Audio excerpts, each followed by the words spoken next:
Bugün sizlerle nefis bir paçanga böreği tarifi paylaşıyorum. 3 adet yufka, 2 adet yeşil biber, 1 adet domates, 80 gram çemensiz pastırma, 100 gram kaşar peyniri.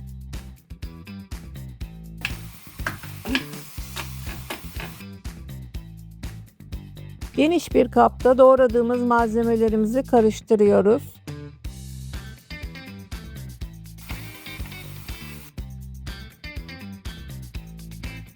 Yufkalarımızı üçgen şeklinde kesip iç harcımızı içine koyup iki yandan kıvırıp sarıyoruz.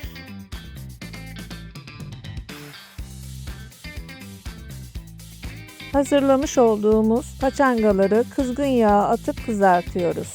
Arkalı önlü kızarmış olan paçangalarımızı servis yapıyoruz. Herkese afiyet olsun.